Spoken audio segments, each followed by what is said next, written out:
Put a finger down if you no longer want to be on the Lord's strongest soldiers list. That would be me. Welcome to Becoming with your host, Morgan Tyler. And then you decide, if you like me, I don't need God. I've got this. I've done it all. I've seen it all. All is well. Today we are talking about faith. Yes, faith. The question I get often is, where did your faith journey start? Have you always known and loved the Lord, or did you just get started? How did you jump in? All the things. We're going to talk about it all. Why? Because that is what becoming is all about. It's about becoming the best version of you, the one that God created for you to be. So, where did my faith journey start?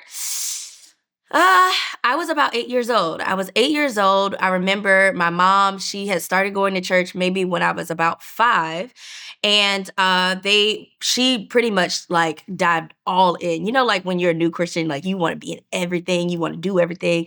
And then she had kids, so she put her kids in everything. That was me. Like I was literally in the children's choir. I was a praise dancer. I was in the drama department, and I was a greeter. I was everything as a child. And it was fun. I remember the summer, and I was at a camp, and they did like this, altar call, if you will. And they literally said, who wants to accept Jesus as their Lord and Savior, Jesus Christ, all the things. And so I was like, you know what? I've seen some things, and I think I finally like feel some things. So I walked my little body up to the altar, and I repeated after the person who was leading the salvation, and I got saved at 8 years old, and it was great. And over the course of time and just getting older, then I started to really realize that it wasn't just me, my mom dragging me to church every single Sunday or really every other day, because I was involved, So I was in all the things, but I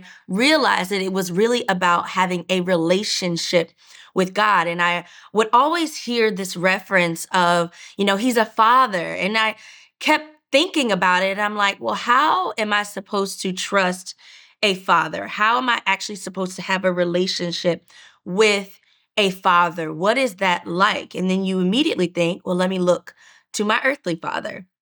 One of the things that was hard for me at the time was to look at my earthly father, the person who was extremely addicted, the person who I had to be the parent because he was too drunk to be. I didn't know what it was like to have a father that actually kept his promises.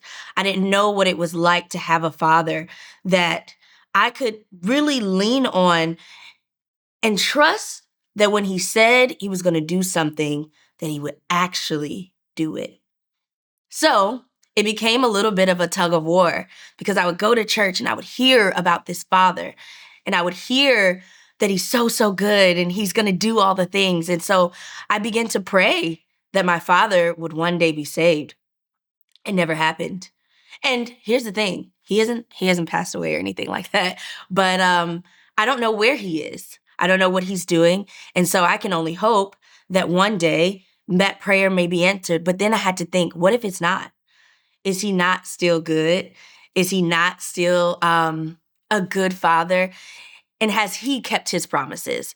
God, our heavenly father, he started to show himself in my life in a different way, because he had to be present. He had to show me something that I hadn't been able to see in an earthly way. And so I began to really, really lean into that relationship. I began to trust him. I began to really actually put effort into having a relationship with God over the years, and actually having to go through actual things. And I wasn't an 8-year-old girl anymore. 16 years old, and you try to, think you're grown and all the things, and, boys get into your life and you start to figure out who you are. And then you decide, if you like me, I don't need God. I've got this. I've done it all. I've seen it all. All is well. And so I took a little break, because then I began to think, you just like my earthly father. It got there. I was no longer in a place where I was trusting who he was. And so I tried a little bit to not do it the right way. And 19, I became pregnant We talked about it last episode, and I decided, okay, girl, it's time to it's time to roll it back. I don't think I ever like fully left church, but I did take a break. I did take a break of believing. I did take a break of believing that he was who he always has been, and I realized that he's a redeemer. Oh gosh, he is a redeemer of time. He's a redeemer of the moments where I decided that I wasn't going to believe. He's a redeemer of the moments where I said, yeah, like you just like him. And guess what? The coolest part about it is he was okay with my feelings. He could handle my feelings. And so I don't know if you're in this moment even thinking like, yo, that's me, like right now, I haven't even gotten to the place where I fully believe. I haven't even gotten to the place where I've seen him do it.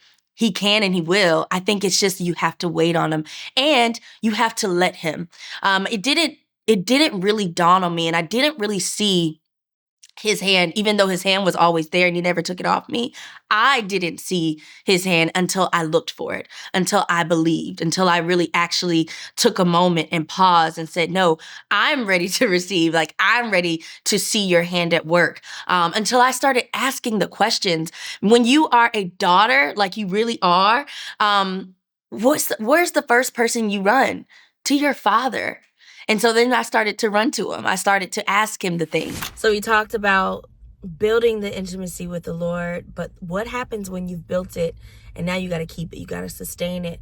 What happens when you've been, in your faith for a long time and you feel like, okay, I'm plateauing or whatever the case is. Something for me that has been key is to always check, what do I need? You know what I'm saying? And then also, not being afraid to tell the Lord, like when I'm feeling like I've hit a wall.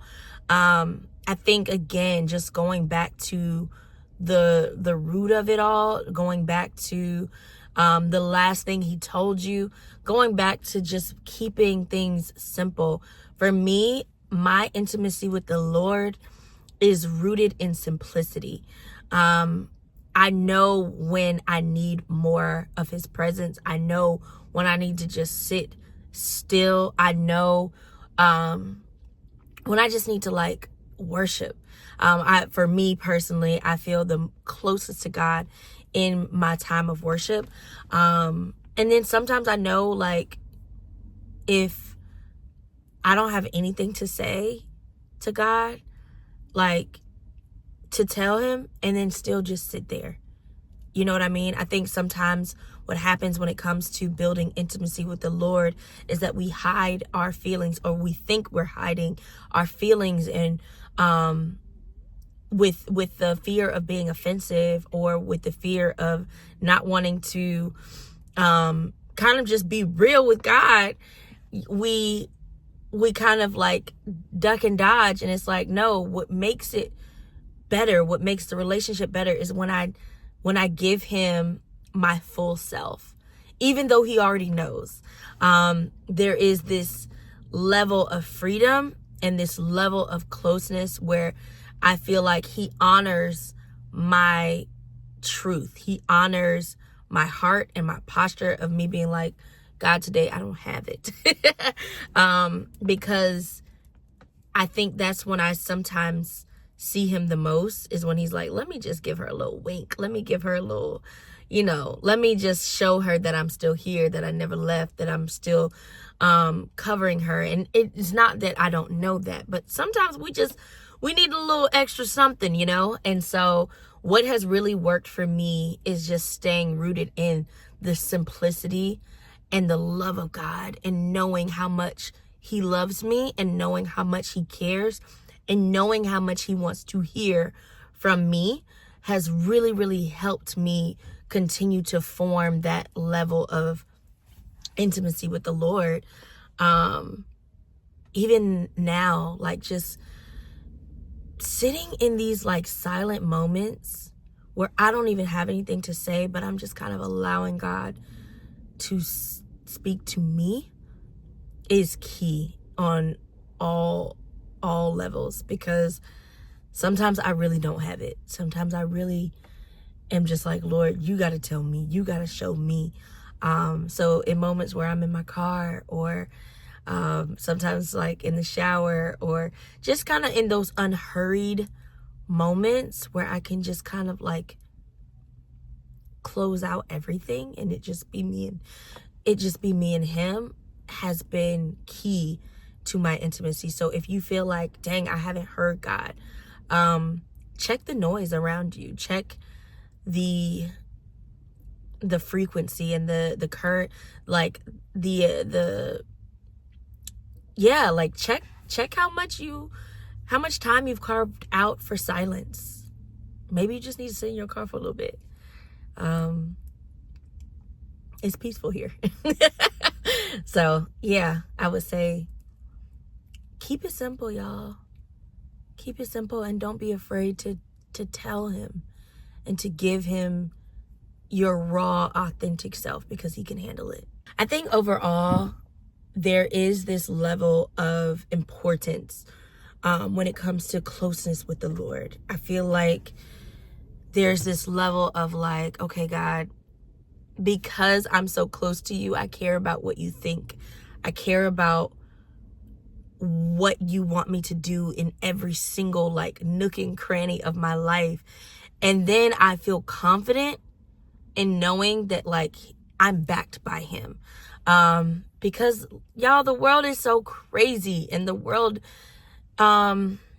so nuts. And so I think when you don't have that confidence in him, that's when everything feels shaky, everything feels unsure, everything gets a little blurry. And it's like, there's enough things that are uncertain in this world, and one thing that I don't want to be uncertain about is my closeness with God. I don't want to be uncertain about his voice. I want to be sure. If I'm going to be sure about something, I want to be sure about that. You know what I mean? So yeah, this faith journey is no walk in the park. That's the other thing. What is becoming? What does that actually mean? What does it mean to become the person that God created you to be? I looked into the Bible, and then I saw Proverbs 31. That was like my thing. That was like, I'm a Proverbs 31 woman. Proverbs 31:25. She laughs without fear of the future. So much so, I got it on my arm, y'all. Like, I was like, I am going to be that girl. But then I started to read it. I started to really like look at all the things that she was doing and look at all the duties. And I was like, wait, how in the world am I supposed to do all of this? How am I supposed, it's giving perfection. And then I really looked into it, and I realized it was never about being perfect. It was about trusting him in my daily efforts, and whatever hat I was wearing, that I was going to do it well and unto him, and that he was going to take care of the rest. And so I decided that I was going to do just that. I decided that I was going to take on this journey of becoming the Proverbs 31 woman, or what I would like to call it in the modern day, that girl. Because she was that girl. You know what I'm saying? If you could laugh without fear of the future, you could do all those things, and you can make sure your house is clean and good, and you making your kids clothes and all that stuff, girl, you are that girl. All right. And maybe you are actually making your kids clothes. That is nice. Like, I want to be able to sew. I know that's like really random, but I want to be able to like do the things, you know what I'm saying? But we are becoming, and I want to invite you on that journey of being that girl. I think we have convoluted what it means to be the Proverbs 31 woman. We don't quite know where to start. We don't quite know how to be her. So we either go all the way to the right or all the way to the left. And I want us all to just meet in the middle. What does that look like? How do we do it? I want us to learn from each other. I want us to be able to say, hey, this was a really high, and man, this is a low, and allow him to meet us in the middle. So how are we going to continue to become? How am I becoming in this year? I think one of the things is I'm really allowing myself to evolve. I'm allowing myself to be cleansed. Speaking of cleansing, I so much so, I'm kind of even allowing myself to start over a little bit. 2 years ago, I got rebaptized. And it took me a while to actually finally commit to doing it. But the reason why I did it is because, again, I got saved at 8 years old. I got baptized at I think maybe 9 or 10. And while my heart was there was a huge part of it that was like, your mama told you that the next step is you go ahead and get baptized. And it wasn't really my decision. And I've also lived a lot of life between 8, 9 years old and, well, 30, 32, 31, something like that. And so I wanted to do it on my own terms. I wanted to give God my yes. And I think that is also a part of becoming, is giving God your yes. What does that look like? It can honestly look scary because maybe it's not the vision that you had for your life. Maybe the vision that you had for your life was safe. Maybe it was something that seemed like, hey, this will do. And God said, no, bigger. Giving God your yes is something that you literally have to allow God to take the reins, because giving God your yes means you're relinquishing control. If you're like me, I want to take the wheel, 10 and 2, or maybe here. I want to be here. I want to be here with it. And giving God my full yes has literally required me to do this. It has literally required me to take my hands off, but to put my hands up and allow him to literally just use what he's already put in them, allowing me to receive more of what he wants to give me, but I'm no longer holding on. That is hard, y'all. Like, that is not fun. It's not fun to not know. It's not fun to not know the next step, because he only gives you things in part. He doesn't give it to you in whole. And so how do we act? How do we respond? Are you okay with that? Are you okay with actually being fully obedient? Or are you going to do it halfway? That's the question. I want you to put in the comments right now. How are you giving your yes? What is your yes, and what does it look like in this year in full? We're at the beginning of the year, you guys, and there's so much in store. And so I think when it comes to becoming, you do have to be intentional. We don't just fall into obedience. We don't just fall into surrender, but you really have to actually you gotta sit and think for a second. I think that's also a really great point. Sometimes becoming it actually happens in the stillness. It actually happens when you just sit and do nothing. It actually happens when you are no longer trying to control things and trying to make moves, but you allow him to become you. And then you get some good people around you. Why do I say good people around you? Is because you have to really lock arms with some faith-filled, strong people who are not only going to push you to the next step, but they're going to walk with you on the next step. And then you continue to say yes. You literally get connected to, I'd say, please get connected to a church. That's really that probably should be step 2, because you can't do it alone. It's gonna give you some wise counsel and all that stuff, but allow people to walk with you. If you are coming from a place where you're still surrounded by people who are kind of like in your old life, in your own self, because at this point you're basically asking God to strip you a little bit, to cleanse you, to purify and refine you. That means that comes with a shedding, in a sense. That comes with a shedding relationships. And not saying you got to cut everybody off and get rid of everybody. That's not the case. But you also don't want the blind leading the blind, and you do need some people to kind of anchor down with you. The next step is just to be open, get in your word. It's even things like this. It's easy to hear all the things that people are saying. It's easy to get advice and to try to apply it to your own life, but get to know him for yourself. Get to know what he says about you, because you have to. once you get to know him, you get to know his voice. You get to know when that is his hand. You get to know when he is sending the door that's opening, because the devil sends doors too. Okay. So the more you get to know him, the more you know his actions, the more you know his word, the more you know how he really is concerned about you, and you consider him in every action. So let's shed together, because the beauty of it all is no matter where you are in the journey, whether you're like me, where I've been on this journey for quite some time, or you're finding yourself, first thing, the beauty of it all is you really never stop shedding. I mean, that's the whole thing, like becoming. It's a, what is it? It's a verb. It's an action. It means that you're in process. And so I want to do that with you. I want you to join me in that.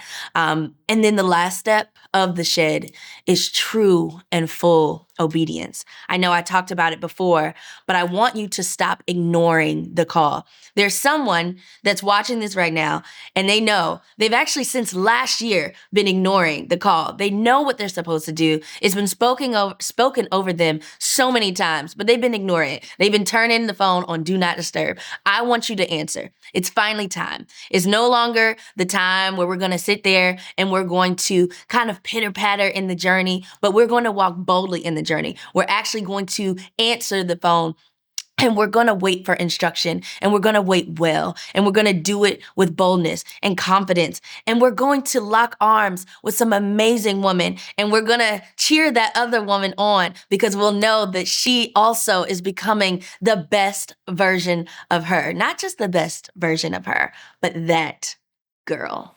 All right, you guys, that is a wrap. Thank you guys so much for watching. Don't forget to subscribe so that you can continue on the journey of becoming with Morgan Tyler.